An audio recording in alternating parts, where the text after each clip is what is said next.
So if you saw my last video, you know that I've been struggling in my freelance business lately, which was particularly triggering to me as a person who also has a coaching business for freelancers. That's not what this video is about today. This video is about my plan, my freelance business plan for 2024 and how I am revamping, resetting, restarting my business as a freelancer. Maybe you can take some of these ideas and apply them to your own business if you are a freelancer. It seems, based on the comments that I received on my last video, that a lot of people are in the same place as me right now. It's just been really hard to find clients. If you are a new freelancer or an aspiring freelancer, keep in mind that I have a decade's worth of experience, so which can have a negative and a positive effect on my client search, because the negative is that I really can't / won't accept low-paying client work. I charge $150 to $200 an hour, so I'm not gonna charge $15 an hour. So if you're a new freelancer and it might feel super exciting for you to be able to charge $25 an hour, and it is exciting, but for me that's not gonna meet my income goals at this point. But the positive is that I have an extensive portfolio, lots of client testimonials.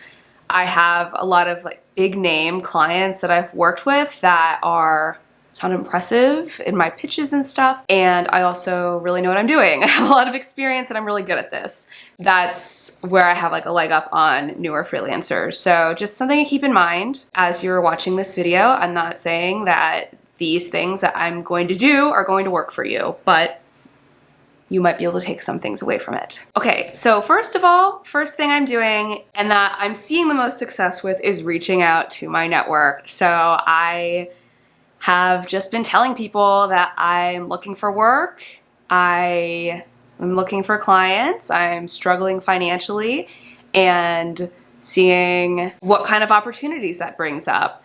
People want to help other people, usually, because I've been open about my struggles with people that I know IRL. I have had some interviews, so that's super exciting. I'm waiting to see how they pan out. I usually am trying to schedule coffees with new people or people I haven't seen in a while. I'm pretty active socially. Another thing that I have been doing is reaching out to old clients and just scheduling a video call just to catch up. It doesn't necessarily have to be about do we want to work together again, but I think it's just good to keep in touch with people. I haven't gotten new work from that, but I have gotten oh yeah, I'm gonna have a project in the fall that I'm gonna need your help on, so that's good.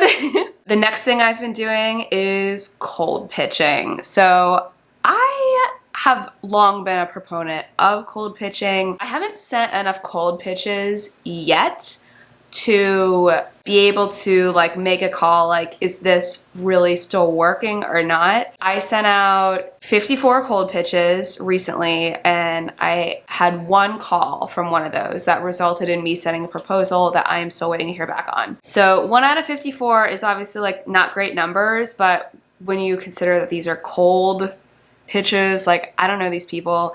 And a lot of times I'm just sending it to their customer service emails, so we don't really know if they're getting to the right people. We don't know if it's getting to their marketing team. So 1 out of 54 isn't terrible, but obviously I would like to have better numbers because it takes me an hour to send 10 cold pitches. I am also adding people on LinkedIn that work at the businesses where I am seeing blogs on their website that are not updated, because my intention is to follow up with them later via LinkedIn because that's more direct. You're actually going to talk to that person, but I am not paying for LinkedIn Premium, so I'm not paying for InMail. So I'm going to have to have them add me as a connection and then DM them in order to have that conversation. And I'm going to talk more about that paying for stuff in a second. So I'm also playing with the idea of a niche change. As you may know, I work in the beauty industry. I'm a beauty copywriter. It's competitive. There's a lot of beauty copywriters because there's a lot of people who know about beauty, know enough about beauty to feel confident that they can write copy about it, write articles about it. And even though I've been doing it for a long time, it's not that complicated, I guess is what I'm trying to say. Like, the kinds of content that you're writing, like, I feel like you can master these concepts within a year or two. Like, you can learn everything that a consumer would need to know about skincare pretty easily. So, because it's so competitive, like, why would a client pay me my rates when they could pay someone half as much to write something very similar? My knowledge, my depth of knowledge in this field isn't enough of a differentiator to compete, I guess is what I'm trying to say, like at the prices that I want to compete at. So I am looking more into the music production niche because obviously, since I've been doing this mixing and mastering program from mastering.com, and I've been producing music for 4 years, I know a lot about it, and it's a much more complicated topic, and there are way less people that know about it, and there's definitely way less people that know about it and can write. That being said, it is a much smaller industry, but I just think, how many copywriters are there that like are also music producers? You know what I mean? So it's just something I'm playing with. I haven't like redone my portfolio or anything, but I am pitching to some like plugin manufacturers and stuff to just see what's up. See what's up. So onto job boards. I am vehemently, I'm very against any job boards where you have to pay to play. Like, I'm against Upwork, Connects. It's such bullshit. It makes me so mad. If you guys aren't on Upwork, I'm gonna explain how this works. You have to like pay for Connects, and each job has a certain amount of Connects that you need to bid in order to even like send a proposal to that client. Just to like get in front of them and have a conversation where you can send a proposal, because Upwork doesn't have a good system so that you would really understand what they need to send a proposal in the first place, even though that's like the first contact you have with the client is sending a proposal. You have no idea. They'll be like, I need help editing an ebook. And that's all they write in the job description. Well, I don't know how much to fucking charge for that. Like, there's no information. So even just to talk to that person, I had to pay money to even find out if it's like something that I'm even vaguely interested in. They do nothing to make the job postings descriptive enough to make you understand if it's worth your time and money to reach out. And then there's like all these other places where you can bid connects. Like when you do send a proposal, you can bid additional connections to get your proposal to the top, which is so annoying. So it just makes it so like people who are doing well can continue to pay to do well, and people who don't have any money can just continue to have no money. Like, thanks a lot, Upwork. Fuck you. And I am like top rated pro plus on Upwork. I will not buy Connects. Like, if they give you a certain amount every month, and I think in like the top rated pro plus whatever, if you're in that program, they do give you a certain amount every month, and I will use the ones that I'm given for free, but I'm not gonna buy any. I'm not gonna do LinkedIn Premium because that's also bullshit. And any job board that you have to pay for just to like be able to see the postings is shit. Like, no thank you. And even though those might end up costing less if you do get a client than like them taking a percentage of the money that you make with the client, job boards that make you pay just to like see the listings or to contact the clients, they're not incentivized to actually like really connect freelancers with clients. They're only incentivized to bring the most amount of like wannabe freelancers to their platform in order to get them to pay for connections or a membership or whatever. It's bullshit. So I'm like, I will not be participating in any job boards like that. This is a place where I need to do more research because I need to find more like free job boards that I feel are ethical and that I would want to share with you guys. I'm also not on Fiverr. I have another video about why I hate Fiverr that you can check out. I might make new service pages on Fiverr with my writing gigs, but I haven't done that yet. We'll see. I might do it, I might not do it. The last thing is looking into creative temp positions. So that could be through Creative Circle, 24/7 Talent, Robert Half. There's a lot of these agencies. The thing is, there's just like people really aren't hiring right now, but it can be a good way to get your foot in the door at a company, especially if you want to get a full-time job, like starting as a temp there. I feel like most full-time roles I had were the result, either directly or indirectly, of doing like a creative temp position. Okay, so in conclusion, I also want to say, like, all this stuff, I am like limiting myself to working on this like an hour a day because it is exhausting. When we are in like fear mode, it's easy to just like ignore all your self-care and all your bodily needs and just like sit there and like, I'm gonna cold pitch 5,000 people and freak out. And I don't think that that's helpful. More than one person commented on my last video, like, now is a good time to focus on your health. I agree with that. That's why I'm doing 75 hard right now.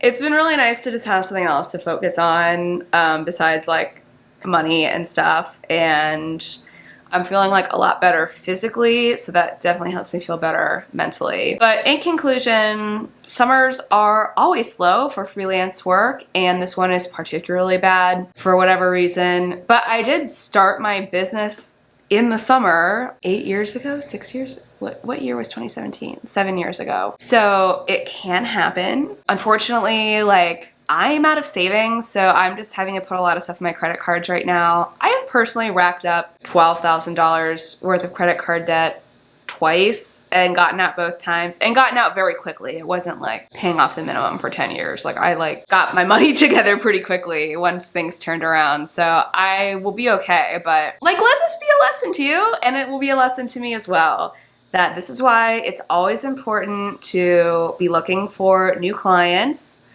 Even when you have a bunch of clients, like, be looking for like an hour a week. And it's important to have a sizable emergency fund, which I would say should be like at least 6 months of living expenses. I think things will pick up in the fall. Now it's a good time to like work on your skills or update your portfolio. And if you need help with that, I have a lot of videos in my archive that are more like tutorials on freelancing than the stuff I've been making recently. So like, go back and check those out. And I also have a course, and I do one-on-one coaching. And I just really want to say, like, thank you so much to everybody who left comments on my last video. Like, I was really in a rock bottom. I just really appreciate like everybody who took the time to watch the video and to convey their empathy and offer advice. I'm not really sure if I'll be able to respond to all the comments, honestly. Like, I just don't, it's like really overwhelming to me.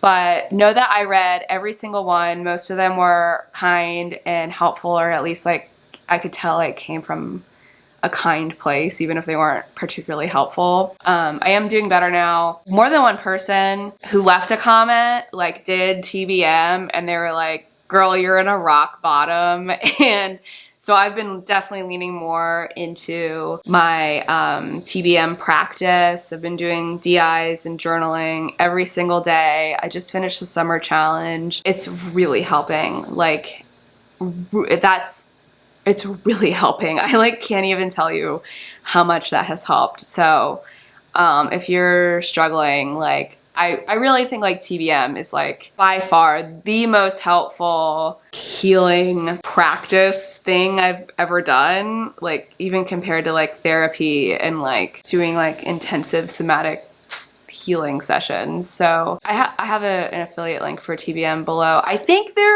they have a summer sale. I think it's going on till tomorrow. So that'll be today. If you watch this on the day it comes out, hold on, I'll look it up.